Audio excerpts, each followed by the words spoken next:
This is Tiger Cats Postgame on the Ticats Audio Network.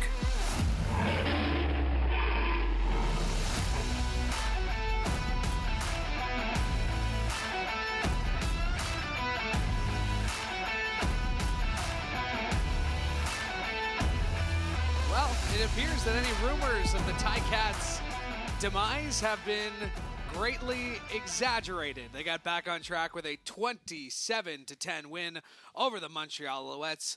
It's Louie B alongside Andy Fantuz, and for the first time this year, for the first time, you and I on Tiger Cats Postgame get to break down a victory. It feels good. Oh, it feels so good. And what a way to do it. To have a tight first half, but go in and keep the Alouettes off the scoreboard throughout the entire second half. And I love the way they finished the game, driving all the way down the field and punching it in the end zone, finishing it on your own terms.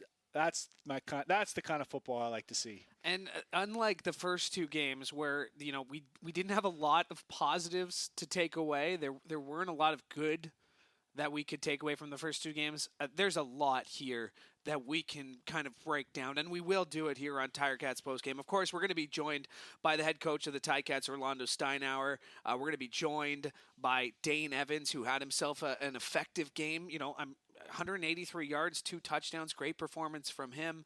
Bakari Grant's going to be stopping by as well. But let's start with. I want to start with Sean Thomas Erlington, because we talked about it going into the game. And that hurdle, that is going to be shown on SportsCenter for years and years to come. He couldn't get the touchdown on that play, but he finished the job just a few plays later. A great performance from him in front of his home crowd. 73 yards on 10 touches and a touchdown.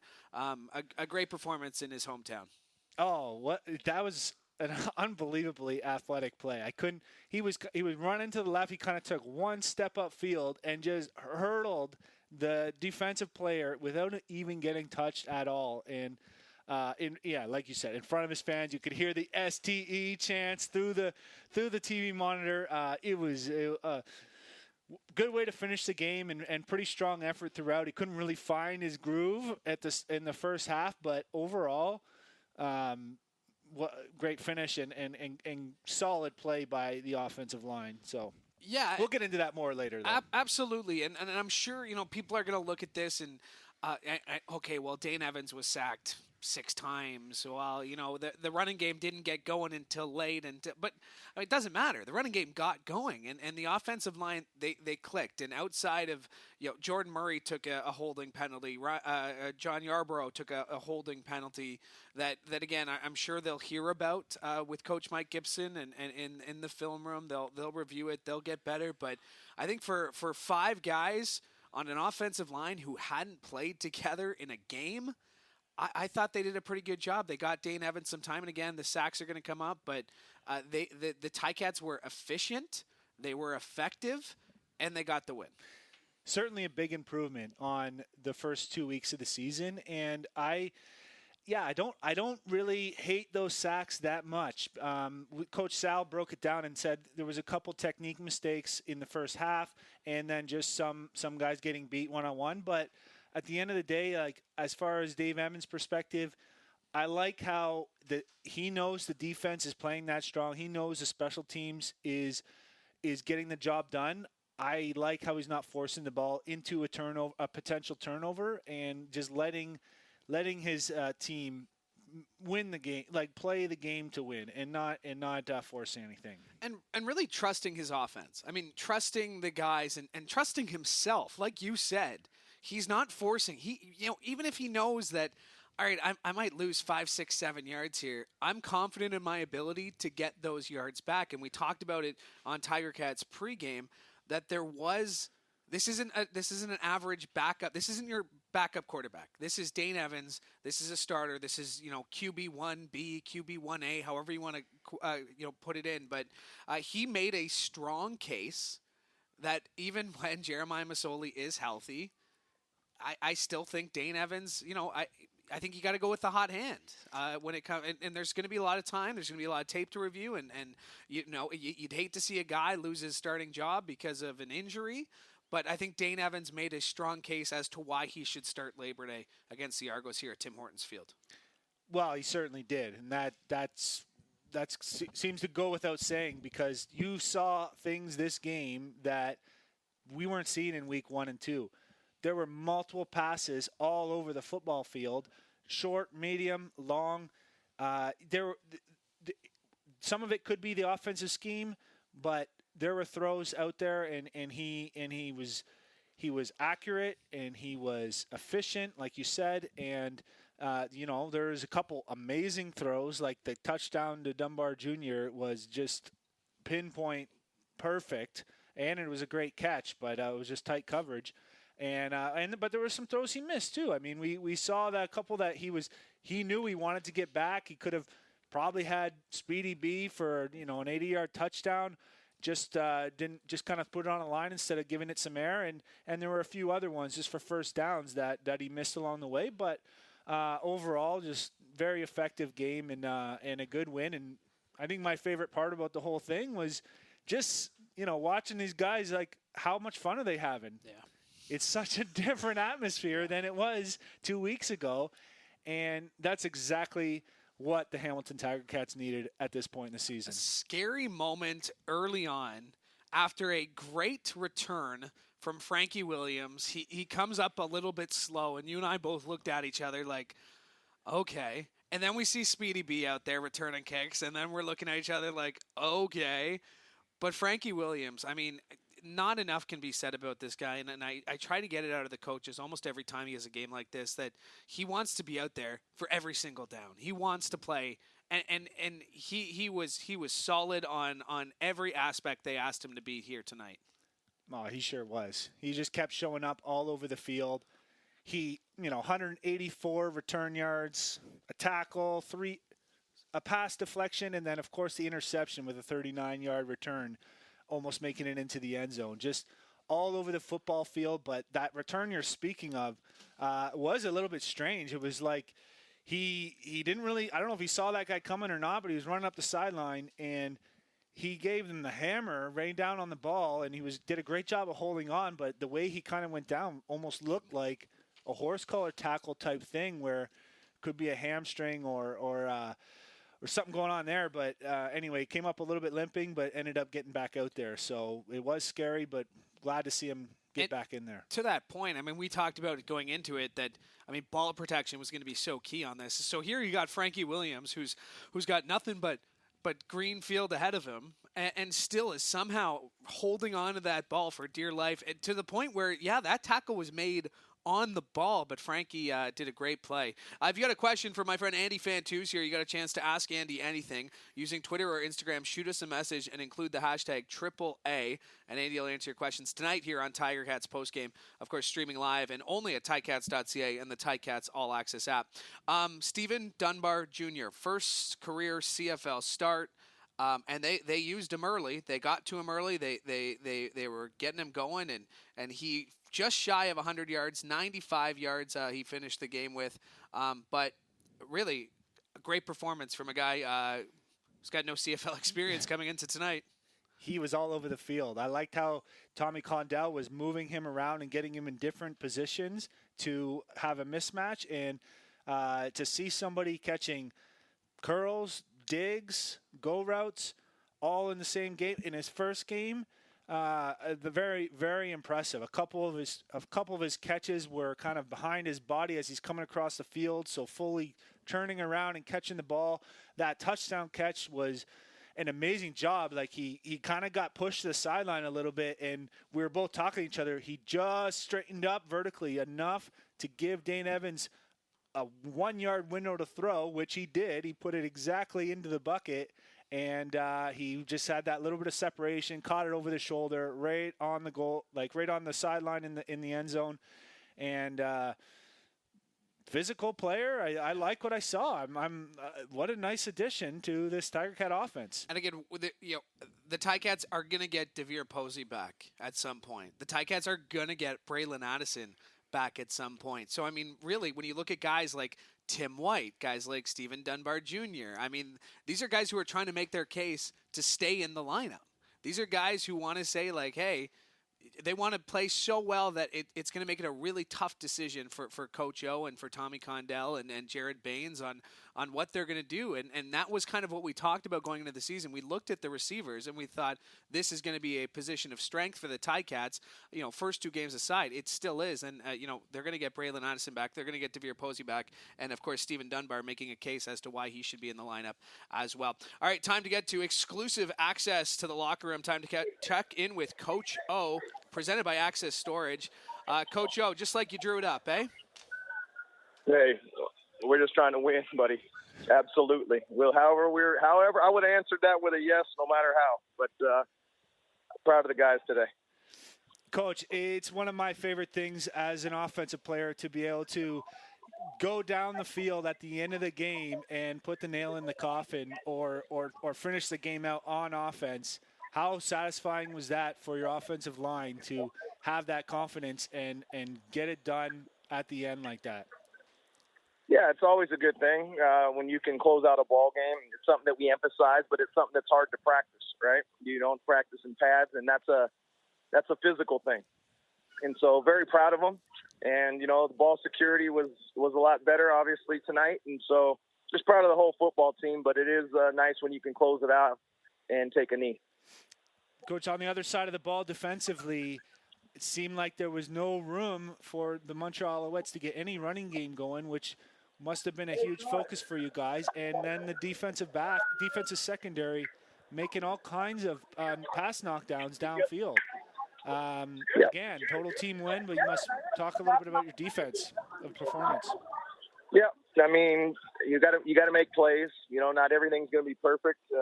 We did emphasize execution, but in order to better that, it's one thing to do it in practice, but you have to do it with the lights on. So defense stepped up and thought they played well, but now this was a total thing. Don't lose sight of the special teams giving us some short porches, some good returns. Frankie back there fielding the ball.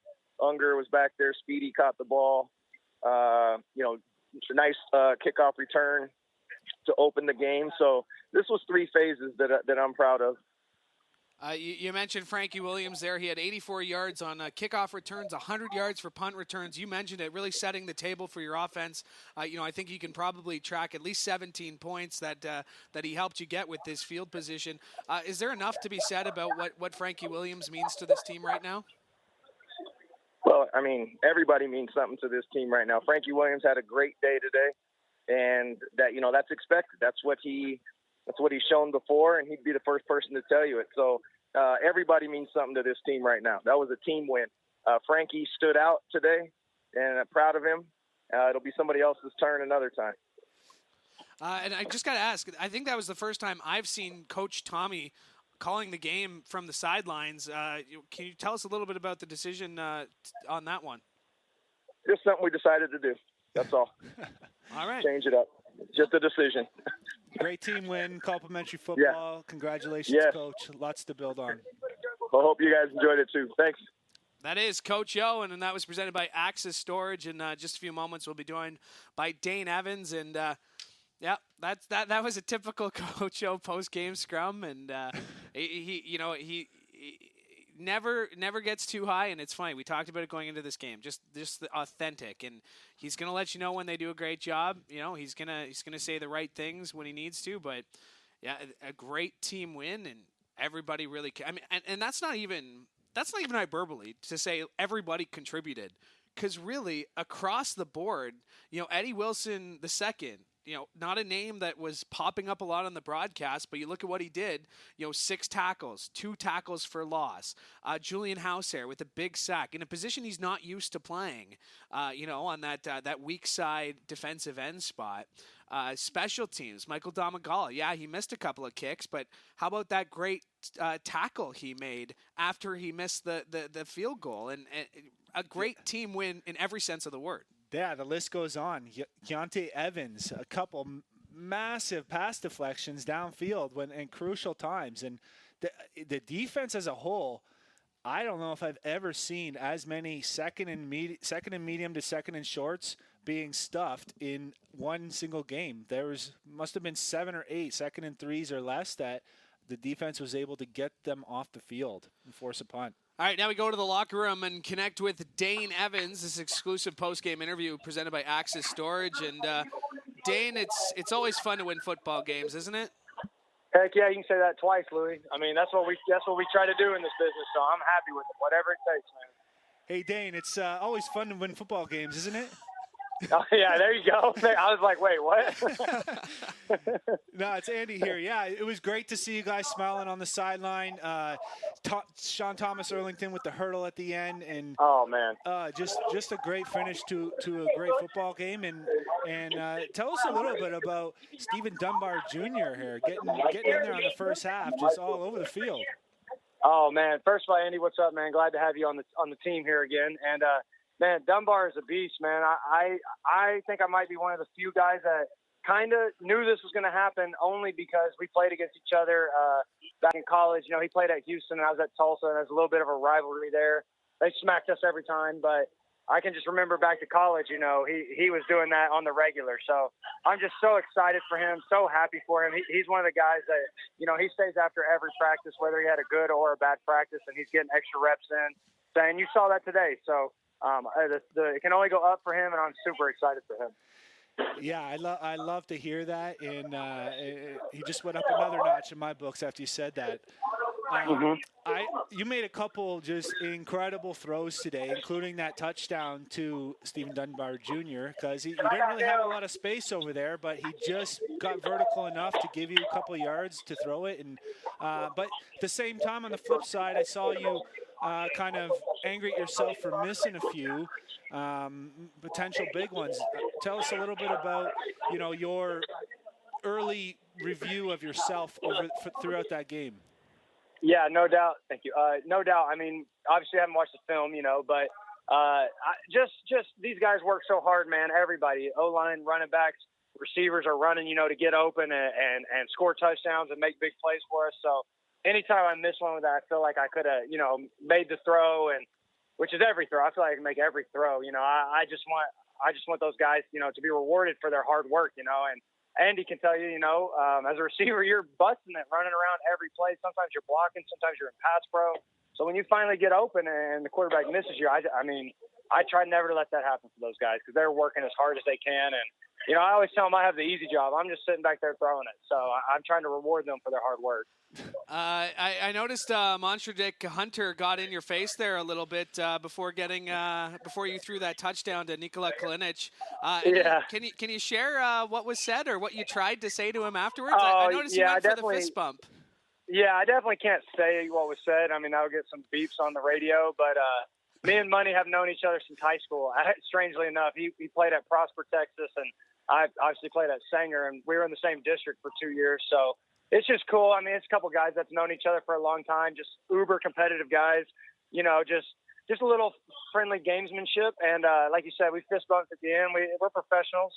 Nothing, you know, it wasn't like we didn't talk about each other's moms or anything, you know. It's just normal football trash talk, and between some guys that's known each other since they were, you know, 13 years old. So I know you'd put up no disrespect. You wouldn't put up with anything if someone brought Kathy into the conversation. Oh, so. no, yeah, we'd be fighting. I'd definitely get a penalty on that one. Dane, what's it mean to get a win and your next game is going to be here at Tim Hortons Field in front of your home fans for the first time in almost 2 years? What's that going to mean to you? Oh, man.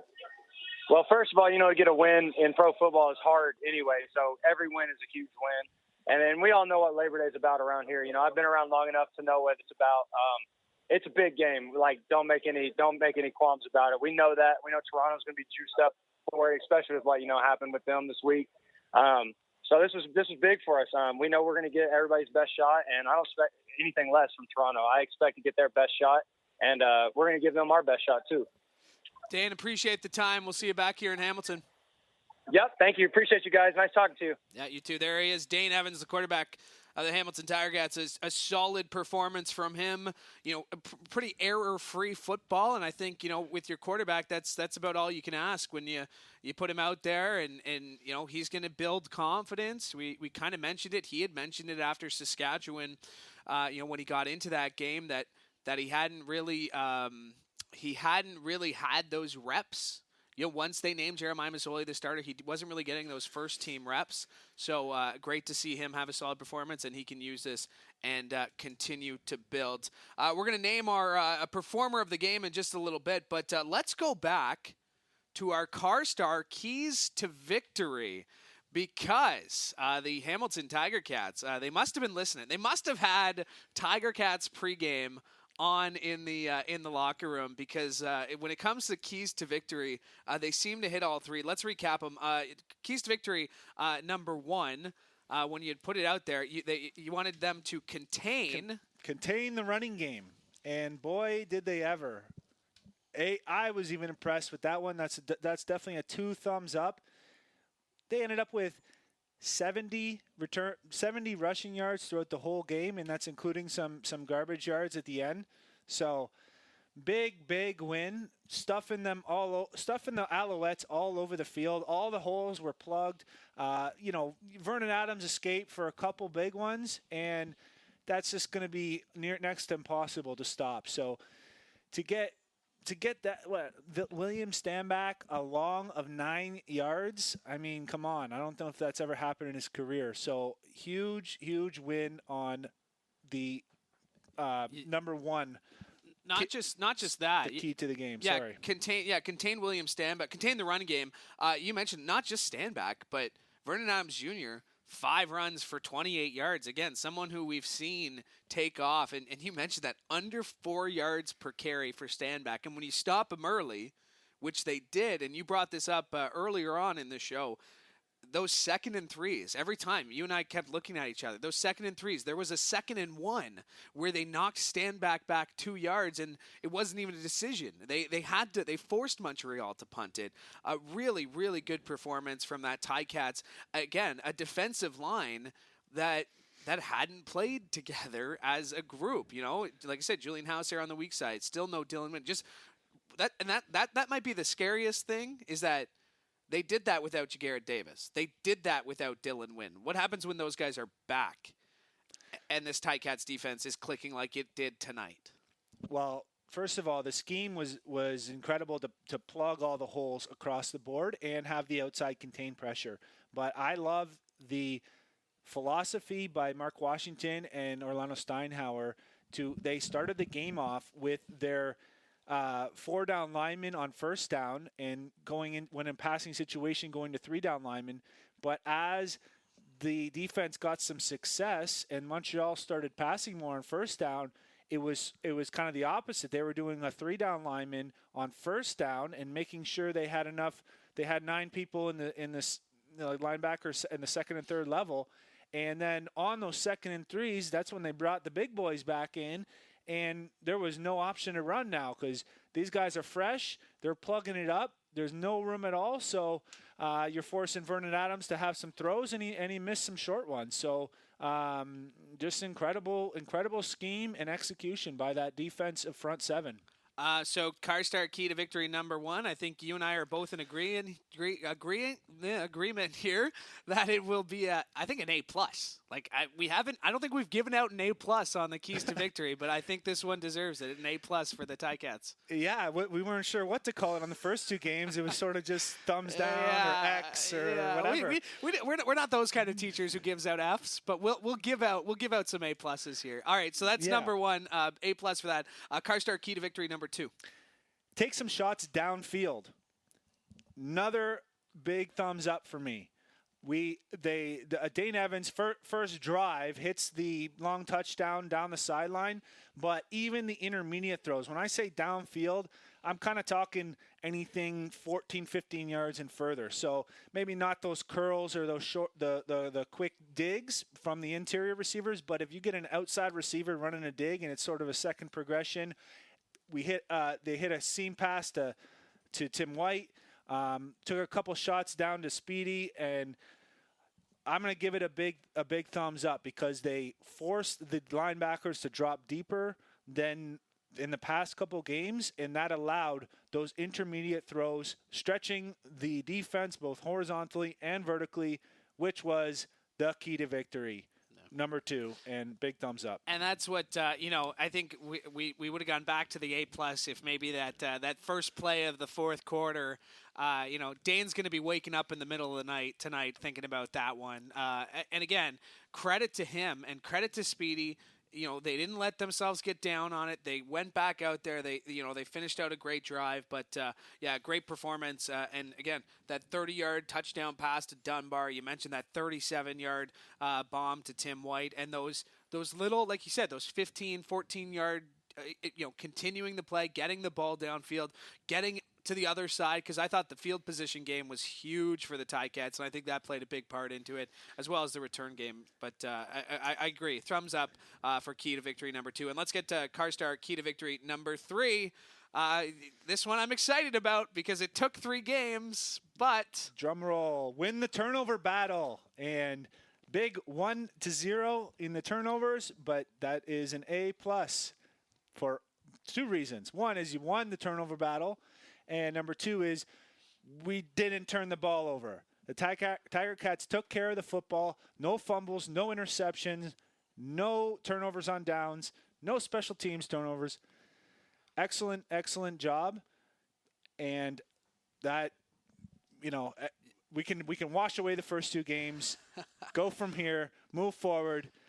Okay, to that point then, and I agree. I'm pretty sure. I think there were 4 turnovers on downs though for Montreal there a couple times. So I think it was like 5-0 if we're counting those ones. But I know the takeaways is what we're going here with. No, but just. No, excuse me, my mistake on that. But regardless, big win. Yeah. No, absolutely. And again, those came out late. But again, a big performance by the Ticats defense here tonight. And the keys to victory, they paid off. All 3. They really hit all 3, and that's why we call them the keys to victory.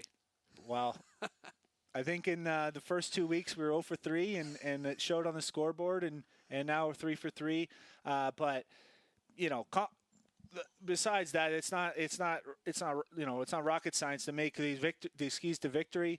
They're obvious, successful statistics in football. So glad to see that. One was offense, one was defense, and one was a full team effort, and they all got the job done. Great complimentary football for the Hamilton Tiger Cats. And that's something we didn't see the first week. And again, give credit to the Ticats because a lot of the time, give credit to the coaches, give credit to the room, because the Ticats had 9 penalties for 116 yards in the first half. The rest of the way, just 2 penalties for 20 yards in the second half. So really cleaned up that game. I'm not sure what was said at half. I'm not sure, how many expletives were used by any of the coaches in terms of the penalties that were taken, but they really cleaned it up in the second half, and it really came up big. 0 points allowed. They shut down Montreal, didn't even give them a hope in the second half. Yeah, that was very impressive, and there was no scoring at all in that third quarter, and then to go out and be that dominant in the fourth quarter on the scoreboard, on the stat sheet, that's an excellent momentum, an excellent way to get momentum going into like the next game and the rest of the season, and specifically into the divisional matchup against the Argos at Labor Day. So yes, very, very impressive win, but with the 9 penalties in that first half, still a lot to clean up. I was just about to say, I'm sure they won't forget about them. I'm sure it'll be will it? We'll get to that in just a bit. Let's get to our performer of the game. There were actually quite a few players that we could have picked from. Dunbar Jr. Having a great game. Sean Thomas Erlington. I mean, we could have given him performer of the game just for that hurdle. Then he goes and he gets the touchdown. But I think you and I are both in agreement on this one. On who the performer of the game was in this one. He was all over the field all night. Yeah, going with number 1 on the scoreboard, on the stat sheet, and number 1 in your hearts, Frankie Williams, 184 return yards, interception for 39-yard return, pass deflection, tackle, all over the field. Even got a little banged up and came back and still got the job done. Yeah. So we're Frankie Williams, performer of the game. Well done. Well done. Steve Milton pointed it out to me. He and I were texting back and forth during that game, and at a certain point, we mentioned it, Tiger Cats at the half. It felt like the Ticats should have been up more. It was 13-10. Why is it only 13-10? Then the Ticats come out. They put up 14 unanswered points the rest of the way, all in the fourth quarter. A great performance by the Ticats. And to get some more analysis on this, we're getting some alumnus analysis, and we are very pleased to be joined by another Ticat great in Bakari Grant. And Bakari, wins like that where the whole team clicks and everything just goes right, it makes that bus ride, that train ride back from Montreal just a little bit sweeter, doesn't it? Oh, always. That's always a better ride after a win. And sadly, in my career, I didn't experience that too much. But it's a great ride regardless. What's up, Bakari? Andy Fantuz here. How you doing, brother? How you doing? Oh man, I tell you How what. goes it? It's going well. We're just really giddy and excited up here after for our post game show after the first 2 weeks. Big difference, and we're going to get to some of the things that need to be cleaned up. But what stood out to you from a positive standpoint in this game?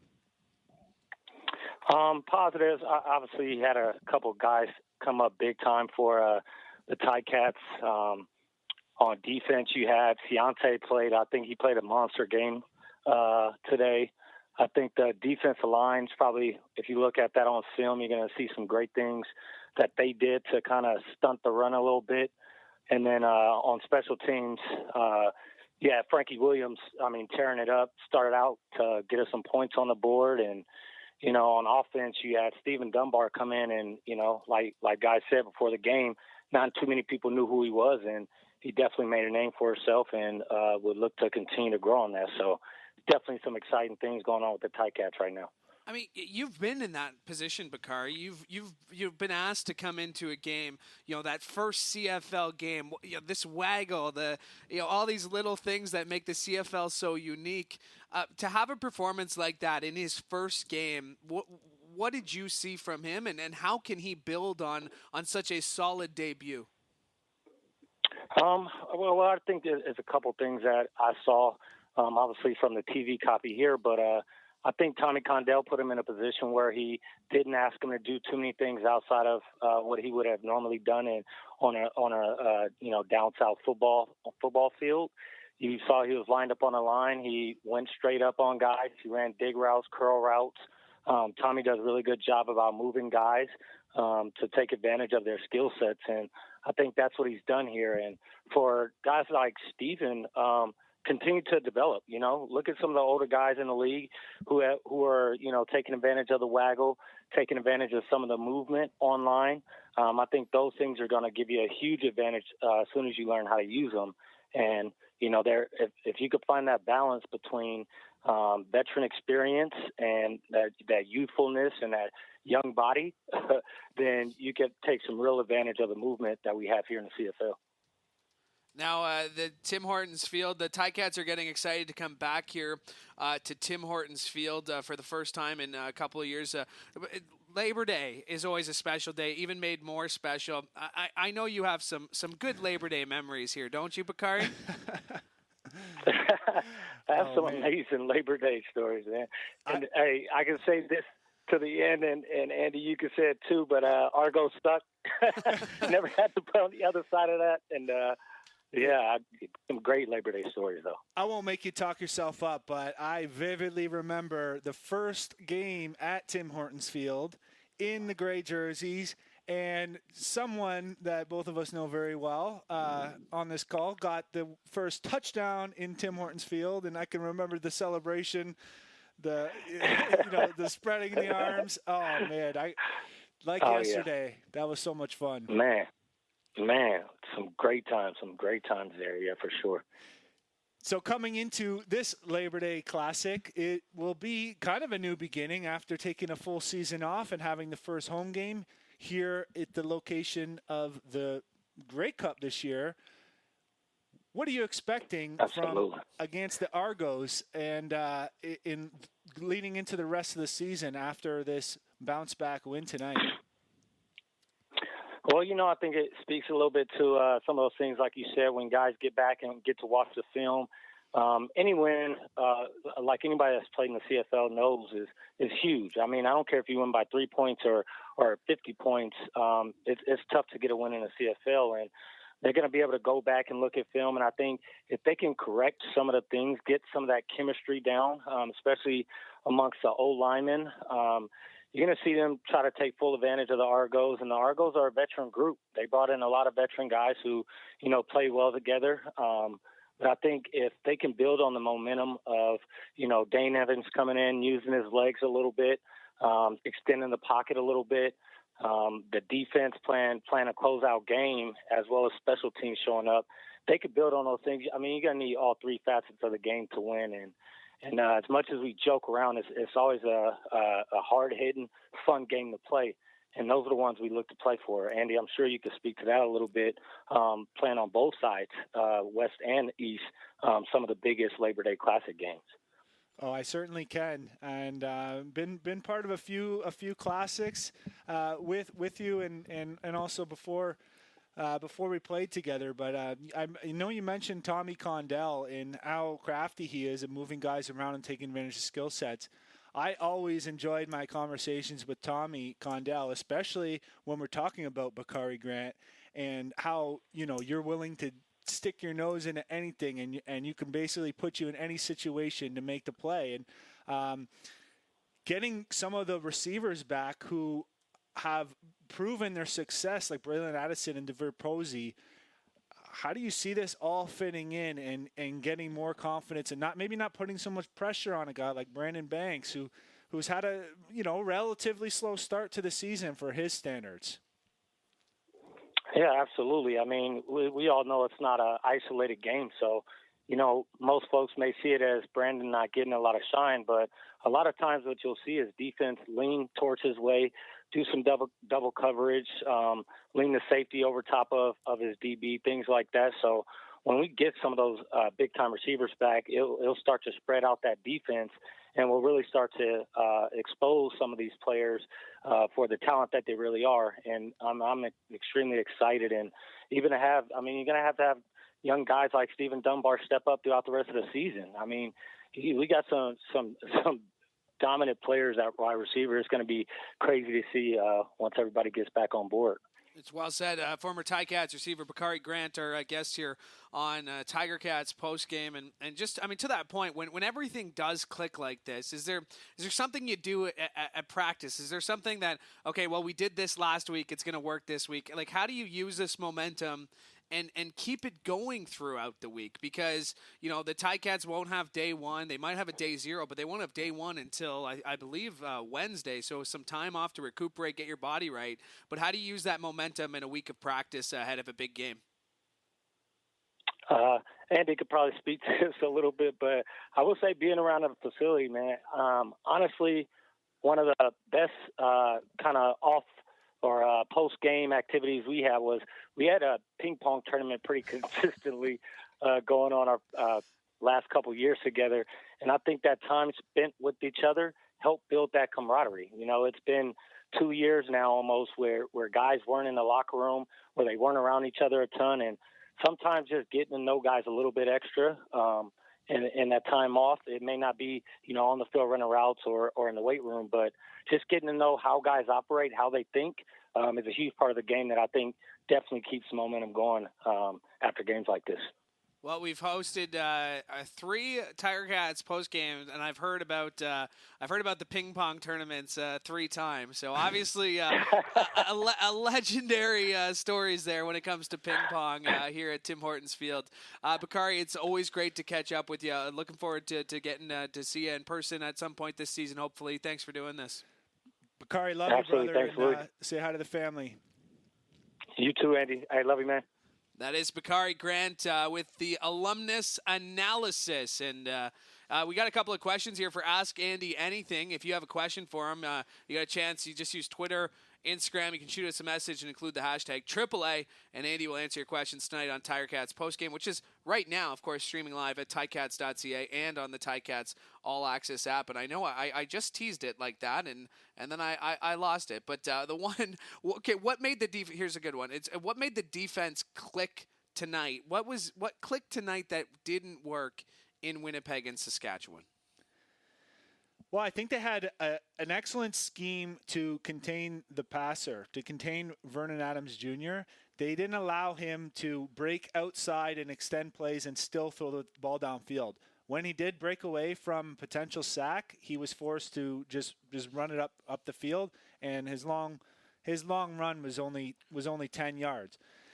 That, along with the production of the offense, I know it's hard to maybe it's hard to imagine how they relate so much, but keeping the offense on the field in sustaining drives, getting touchdowns, building up momentum, keeps the defense off the field, keeps them fresh, and allows them to just go in there and fly around and like pin their ears back and just fly around and have fun and make plays. And it's kind of a snowball effect. Yeah. So that's I guess it's a long-winded answer, but a combination of a few things: a scheme, execution, and then complementary football. Well said. Another one here from Will Marinac at postma_Will. Did we start our season for real tonight? Well, I would say so, yes. And in a sense, like those losses are still on the standing sheet. You're still got 2 losses, and those are big games that the Tiger Cats needed to learn from. However, going into a bye week, coming out and having this much of a positive turnaround in the execution on the field feels like the start of a season, and it can be treated like the start of a season. Still a lot of things to clean up, but yes, I like that analogy. Yeah, because, again, we're not making excuses. Nobody had a preseason. Coach mentioned that week 1, after a loss, could you look at that like a preseason game? Because, no, you're right. Those losses will stay in the L column. There's no way to magically erase them. But for a team that didn't play any preseason games, in a league where no preseason games were played, everything from the top down looked a lot better this time around. Maybe it's a combination of, bodies getting healthy, having that bye week. Coach had mentioned the information gathering stage that they were in after the first 2 games. And it was interesting to hear Tommy say that too, because, again, this was a different team. Coach said going in, you're going to need to have your sheet ready, and I thought Tommy made a good point this week, and I played the clip, and he said, 2019 was 2019. We can't rely on what we saw in 2019 and base our results on what we could see in 2021. And I think, it's going to mean guys like Steven Dunbar Jr. are going to have to step up.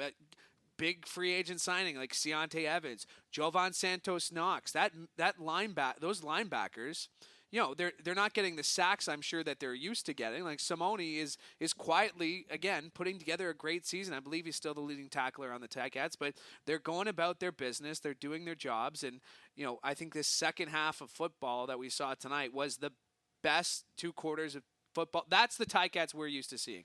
That's the 2019 Ticats. So they put together a real good 30 minutes of football. Now they have to use it moving forward against the Argos, 2 games in 6 days. Well, that's the 2021 Ticats is what they are. And I absolutely love how the coaches take responsibility for the games. And there's no pointing blame on individual players or certain things that happen or specific plays. They're taking the blame and they're saying we have to get better, and it starts on the top down and get back to the basics. And then if you talk about the start of the 2021 season, well, you just mentioned it. These 2 games against the Toronto Argonauts, divisional opponent, formidable divisional opponent, 2 of 4 games in a 14-game schedule playing against each other.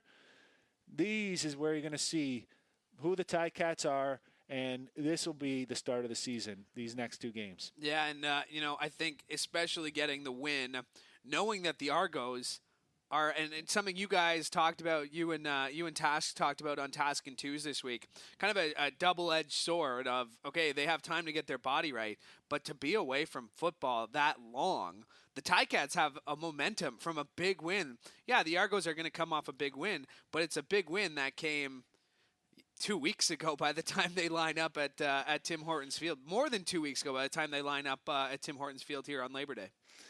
Yeah, you don't want to put too much stock on all that, outside nonsense. I mean, they're going to have to catch up that game later in the season, and they might have a little bit more rest early in the season, but so what? And, sometimes what we talked about was sometimes you have extra time to work on special teams, to work on fundamentals, to get meeting time and field time for situations that you don't typically get enough time for in a normal practice week. But at the same time, football players and coaches are creatures of habit, and you need routines. Everybody needs routines or likes routines, I should say. And, sometimes having those extra practices kind of gets you out of your normal rhythm. And so it is a double-edged sword, and it's hard to know which way really gives you an advantage, other than the fact that it gives you the rest to get more healthy. Of course, that was a discussion that I heard, and you can hear on Task and Twos when Luke Tasker and Andy Fantuz meet up every week on the Ticats audio network. Let's get back to Dane Evans, because he played well. He played efficient. We talked about that, but again, he's one of those guys that he doesn't let the moment get too big. He continues plays, and he's got a 6-game winning streak now in the regular season, dating back to last season. I mean, this is a guy who wins football games and is establishing himself as one of the premier quarterbacks in the CFL. Well, he's an exciting player, got incredible talent, and he's fun to watch. He looks like he's having fun. Everyone around him is having fun. So he's contagious. He's a leader on the team. And you gotta love that interview with him. He just seems like he knows everybody from anywhere, but he's just a great person, and that's where it all begins with. I can remember when he first came into the Tiger Cats. He was fourth string, but he was first guy to meet me on the ping pong table, introduce himself, and he's playing with us, and yeah, never looked back. And it was just, it's great to see him excel, but you can see why he is a leader and well respected and well liked, and his talent is speaks for itself with the production he's getting. And again, we talked about this at the Tiger Cats at the half. The penalties, a lot of them were on special teams, but Coach had mentioned it. I thought their coverage on special teams was solid, was real good in the second half. Their return game, like you said, we've talked a lot about Frankie and what he did, but also Speedy B. David Ungerer got a couple of touches. Again, there's going to be some moments where I think you're going to be uncomfortable with what Jeff Reinbold puts on the camera and what he tells, what he calls you out on in front of the whole team. But there were a lot of positives to take from the special teams. Probably the best performance from special teams we've seen this year. And it goes further to the point that when all around your football, when you're playing complementary football, it's such a term we use, but it's easier said than done. And tonight the Ticats did both. Yeah, I mean, you couldn't ask for a better start. You get Frankie Williams giving the offense the ball. Frankie Williams and the return team, I should say, because there's some great blocking out there. But getting the ball in the Montreal side of the field, and then having another even longer punt return later in the first quarter, you can't ask for a better start. And then it kind of got pushed back a little bit with those penalties, but there were only a couple that looked like really bad decisions from my point of view right now, and I'll get a better look when I watch the film. But only a couple that you would say, okay, you really got to clean that one up. That's unnecessary. And some of those halo penalties are unavoidable when you have some erratic punts and things are happening too fast. So some of those things are unavoidable, but regardless, things to clean up. But yes, the best performance of the year and something to build on for sure. You're listening to Tiger Cats postgame, and if you missed any of it, you can catch up on all the analysis by Andy Fantuz and I, in podcast form. It's a great way to get under your morning rolling after every game, and you can do it tomorrow. Just find it on Ticats Audio Network, anywhere you get your podcasts. Let's get back to Sean Thomas Erlington, because we heard the STE chants coming in through the monitor. We saw that hurdle that's going to be replayed for years to come. And again, if it wasn't for that last drive in which he put up 40 yards, it would have been a relatively quiet game for him. But he puts up 40 yards. He finishes the game with 73 yards, averages 2 yards, 2 carries of more than 10 yards, 1 carry of more than 20 yards. He got that touchdown. He can use this as well. Someone who had such a great start to 2019 got hurt. This could be a jumping off point for Sean Thomas Arlington and the offensive line to build on and move forward from this. Yeah, even early in the game, he was still making some yards when it didn't seem like there was a lot there. He had some very swifty cuts, getting upfield and sort of spinning off tackles for a few extra yards. So I thought he had a great game. The Tiger Cats haven't really been a running first team for a while now, and you got Wes Hills getting 4 carries as well, and Speedy B getting a carry, and then Dane Evans obviously had to scramble for a few carries. So he's not carrying the whole workload, and I thought he was solid, and then he really excelled on that last drive. So very happy for him to get a great performance in front of his family and friends. And one, highlight reel play for the rest of the year. I love seeing that. It kind of reminded me of watching the, it seemed like last year in the college football, there was hurdle every game. It was nuts. I think we'll be able to find the tape, because that's definitely not the first time Sean Thomas Erlington has hurdled for a first down and then some. The rushing game in total, 144 yards on the ground. So every time, 20 rushing plays for 144 yards, averaging 7.2 yards per carry.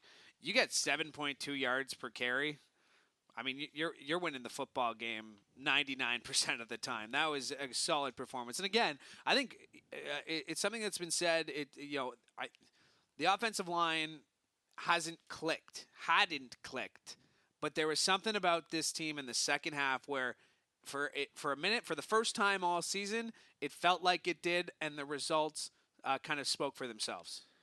Yes, I couldn't agree more.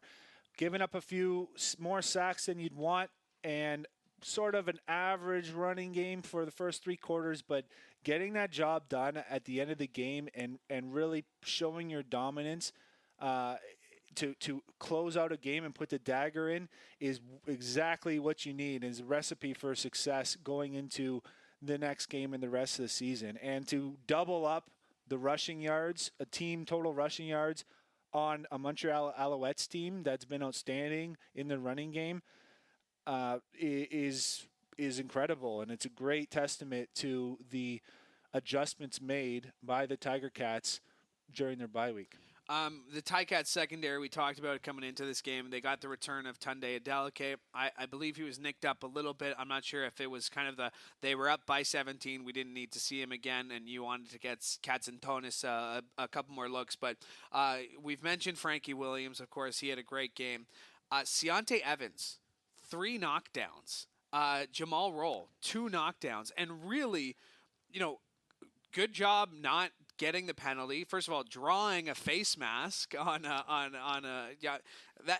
as a receiver. Did you ever get called for a roughing or for a major foul for a face mask on going up for a ball? I mean, that was a pretty interesting play.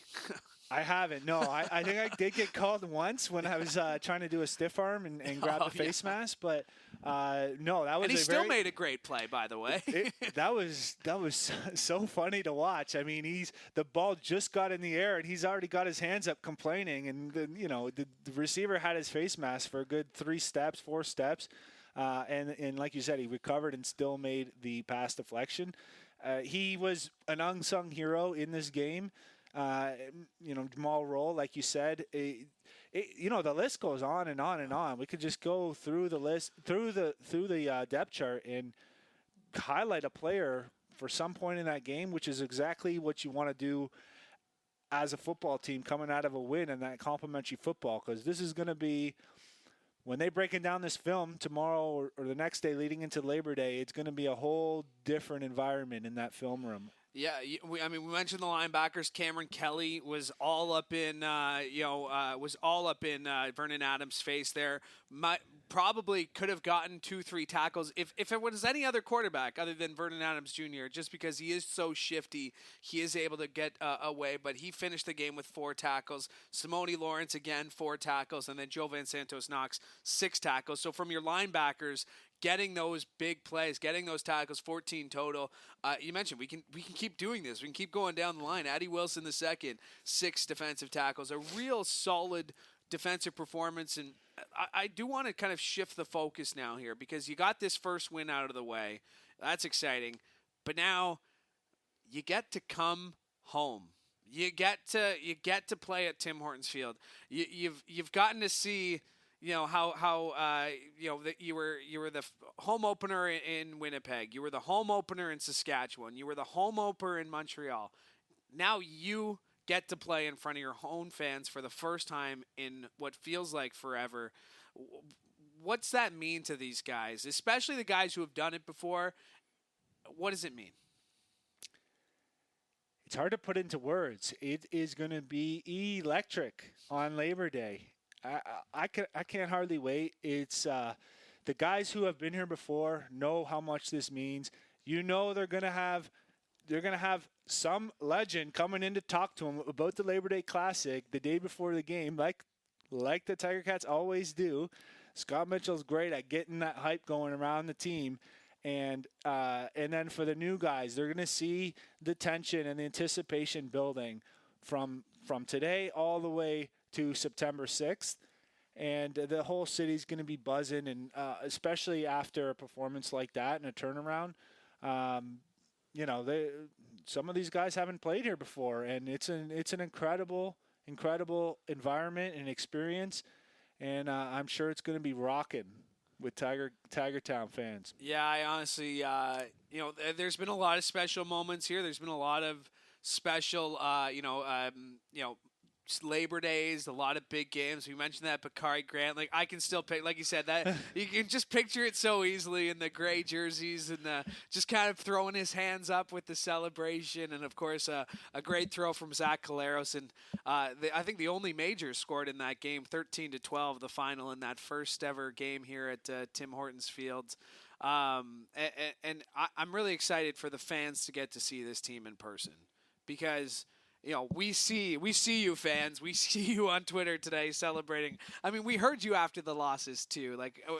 Because the fans care so much about this team, and rightfully so. And to be able to perform and come off a win, and Bakari said it, Argos suck. To be able to chant that, to host the Argos, right? It's going to be a special moment here in a few short days at Tim Hortons Field. Wow, that's, the fans are why we play this game. They make everything exciting in sports, football especially, bringing everybody together, uniting people in a world that's so divided and polarized is, what a blessing to have football back in the Hammer at Tim Hortons Field. Let's bring everyone out. Let's have fun together, and I'm looking forward to this one. I believe we'll get a little outdoor seat for this one.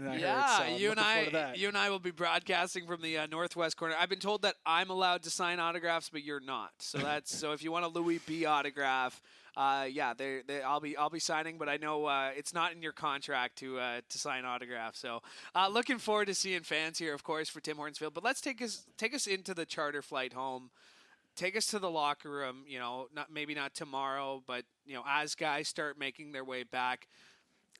To Bakari, I asked this to Bakari, but I'm going to ask you, how do you keep the momentum going? Because there is some time in between games now. You're feeling that high. You probably want to go out there and play tomorrow, but you don't. You don't play for another 6, 7, 8, 9 days. So how do you keep the momentum going at practice? Yeah, well, it's a good thing they have the veteran leadership they have and the coaching that they have to keep them even keel. Like, they won a football game, they played well, there's lots of things to clean up. It was not the Grey Cup.